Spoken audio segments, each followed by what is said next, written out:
Hey, how's it going? Looks like today we are going to be doing a business calculus problem about minimizing cost. So let's get started. We're going to read through the whole problem, and at least the first question for now, and see what exactly we're working with. So we have a total cost of production is setup plus operating cost. The company has determined that C of X is 20 shillings times number of machines in use plus 4.8 shillings per each hour of operation, which is Cx equals 20x plus 4.8 times the number of hours of operation by using X machines. They have a total order for 8,000 wool yarns, and each machine produces 30 wool yarns per hour. The first question is, what is the number of hours needed to produce 8,000 wool yarns? So we don't really need to think about the equation yet. We're just trying to think about the number of hours of operation and how much it would take to make 8,000 wool yarns. So let's still write out what information they gave us. So they gave us C of X is equal to 20x plus 4.8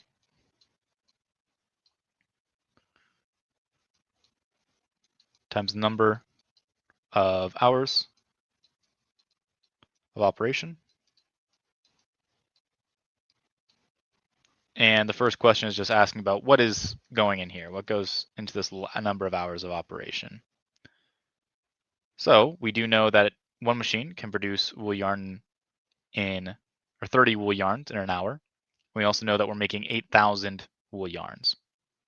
So 8,000 wool yarns total.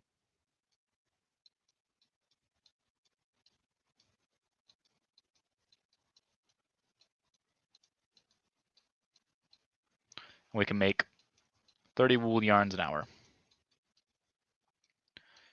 So if we just had one machine, you would take 8,000 and divide it by 30 wool yarns per hour. So 8,000 wool yarns divided by 30 wool yarns per hour. 8,000 yarns divided by 30 yarns per hour. We could get a decimal answer for this. I'm just going to simplify it we can divide both the numerator and the denominator by 10. So 8,000 divided by 30 is the same thing as 800 divided by 3. And that's going to be in hours. That's how many hours it would take for one machine to produce 8,000 wool yarns. But we have more machines, or we could have more machines. So if you had 2 machines, then you could do it in half the time. If you had 3 machines, you could do it in a third of the time. If you had 4 machines, you could do it in a fourth of the time, and so on and so on and so on. So you're going to divide each of the hours by the number of machines you had. So with more machines,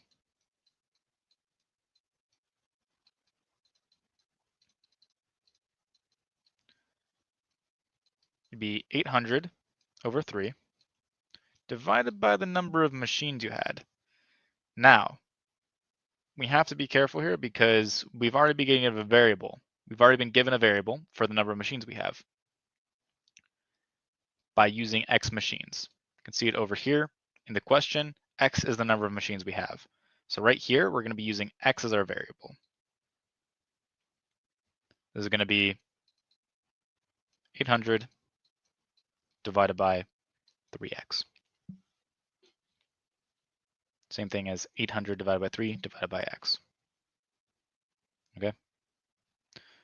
Now, we can use that as the number of hours it will take to make 8,000 wool yarns. 800 divided by 3 times x. So let's go ahead and use that and plug it back into our original equation. Let's start working over here on the left side of the board. So we have C of x equals 20x plus 4.8, and then 800 divided by 3x.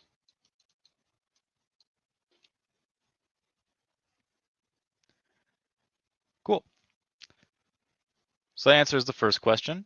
What is the number of hours it would take to produce 8,000 wool yarns? That's given by our equation, by expression 800 divided by 3x. And then it asks, what is the equation of the cost?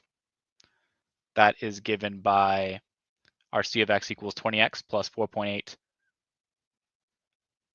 800 divided by 3x. So that's question 2 right there. Now we're on question 3, which is where we finally get to start doing some calculus, which is find the number of machines when the cost function is minimized. Use second derivative test only. Any other solution will not be accepted. So in order to find the minimum of a function, we can use the first derivative. I know it said second derivative test. That will come later. Do not worry about it for now. When the first derivative is equal to 0, we have a critical point. And that is where we'll find our minimums and maximums.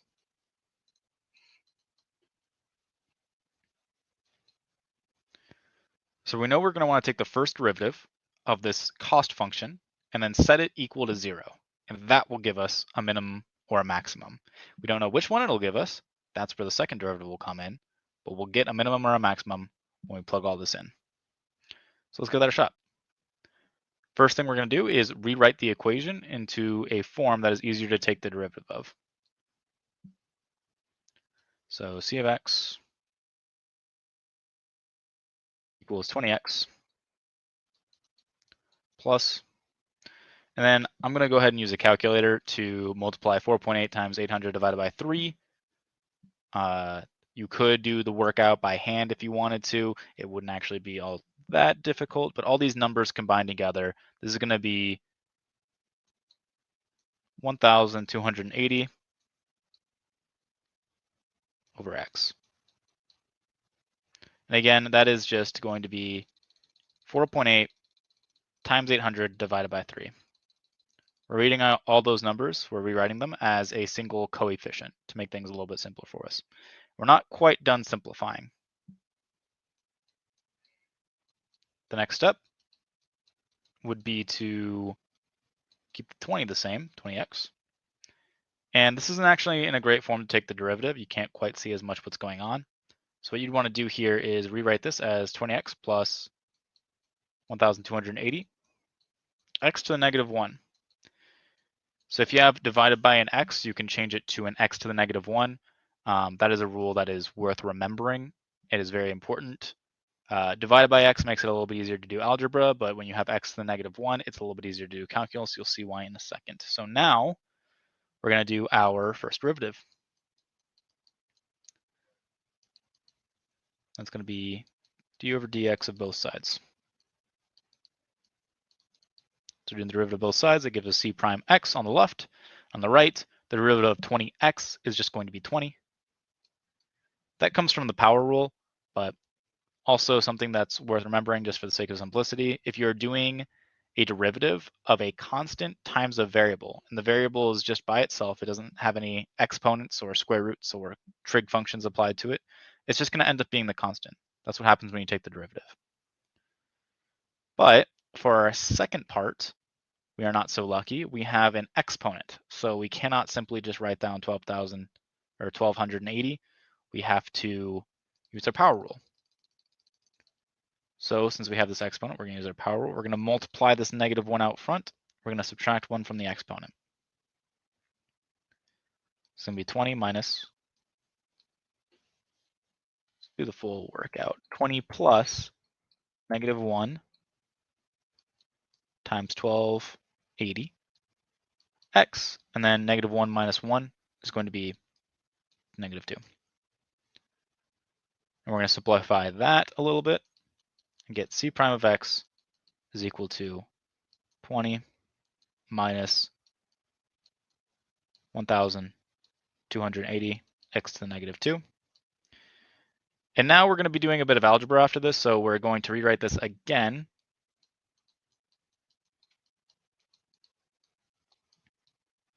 And when you have a negative exponent, you can take what you have, make the exponent positive, and stick it in the denominator. It means the exact same thing. So it'll be c prime of x equals 20 minus 1,280x divided by x squared. Okay. All right. Now we're going to remember what we wrote down over here, which is when c prime of x is equal to 0, we have a minimum or a maximum. And we're trying to minimize the cost. So this is our derivative of cost function. We're trying to minimize it, which means we're trying to find a minimum, which means what we're going to do now is set this derivative function equal to 0. C prime of x equals 20 minus 1,280 divided by x squared is equal to 0. Now we're going to do a bit of algebra. The first thing we're going to want to do is get x on a side by itself. So we can do this by subtracting the 20 or adding the 1,280. I'm going to add the 1,280 divided by x squared. So 20 equals 1280 divided by x squared.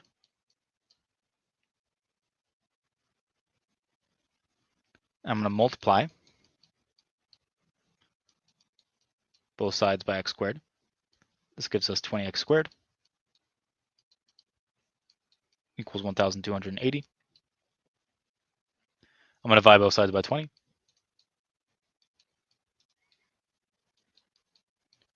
X squared equals, and then 1,280 divided by 20 is 64.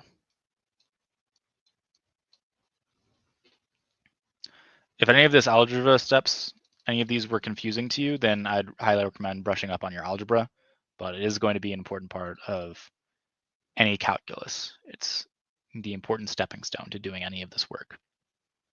Okay, last step, we square root both sides.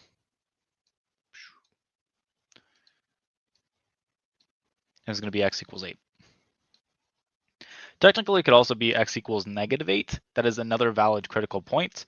However, remember what x is. X means number of machines, and it wouldn't make much sense to have a negative number of machines. I don't know what that would look like. It'd probably be like some antimatter or something. So we're not going to do that. X is 8 machines, and that is either a minimum or a maximum number of machines. And I've been very careful to say that it is not the minimum, it is the minimum or maximum, because we don't know until we do our second derivative test. Okay, so second derivative test. Kind of like how setting c prime of x equal to 0 will give us a minimum or maximum. We're now going to talk about c double prime of x being greater than 0.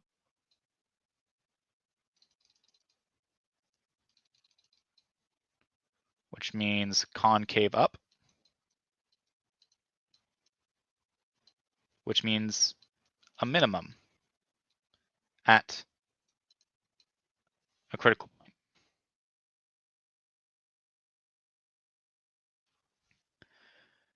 So we'll get to that in a second, actually.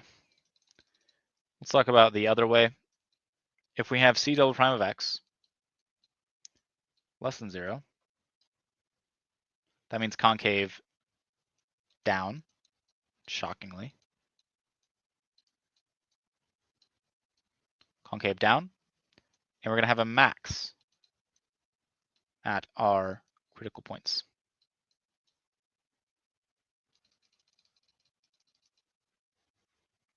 So what we do to figure out if the answer we got is going to be a minimum or a maximum is we're going to take our answer, x equals 8. We're going to plug it into the second derivative. So we're going to do c double prime of 8. And if it's greater than 0, if that is true, then we know we have a minimum. After all this is done, I'll share my screen for a bit and I will show you a graph so that we can see this a little bit more easily. Okay, so now we need to find the second derivative. How do we do that? Easy enough. We take our first derivative and we derive it again. So now we have c prime of x. Let's rewrite that out. C prime of x is equal to 20 minus. And this time we're going to want the form x to the negative 2 because we're about to take a derivative. It'll be easier to take the derivative if we have it in that form. So let's do it. So c double prime of x. The derivative of a constant is always going to go to 0. Minus, we're going to use our power rule again, which means we're going to multiply our exponent. Let me declutter this a bit, 1 second. We're going to multiply our exponent out front.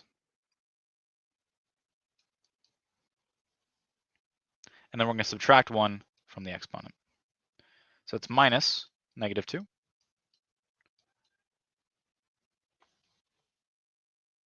1280. X, and then negative 2 minus 1. That's just negative 3. Now we have 0 minus negative 2 times something. So we know that what we're actually going to be able to do is simply make that a positive. Get rid of the 0, make it a positive. 2 times 1,280. That's 2,560. So we have c double prime of x equals 2,560 x to the negative 3. Now, since we're going to be doing kind of algebra, we're going to be plugging things in. What we're going to want to do here is go back into the form where x is a positive exponent in the denominator. So this will be c double prime of x is equal to 2,560 divided by x cubed. What is x? This is where we plug in our 8. And we find c double prime of 8 is equal to 2,560 divided by 8 cubed. Now you could actually do all this out. You can get an answer. 64 times 8 would be, I don't know what, something in the 2000s, I don't know. But as you can tell by my language, it actually really doesn't matter because we know that this is going to be a positive number. Positive number. And all we care about when we do the second derivative test is if this number is positive or negative. It doesn't matter exactly what it is. We don't care about how concave up it is. We only care that it is concave up. So we know that this is concave up, which means this c double prime of 8, or the c prime of 8, or the original function at that point is going to have a minimum. So now we know that there will be a minimum. We have proven there is a minimum at x equals 8. And that means that is the minimum cost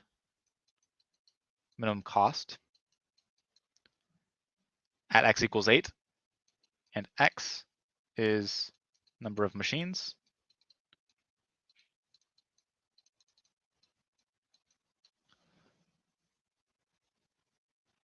Which means we found the number of machines when the cost function is minimized. So we've guaranteed that our answer, x equals 8, is correct. 8 machines will minimize the cost. And that's going to be about it. I hope this cleared things up a little bit. All right, thank you for watching.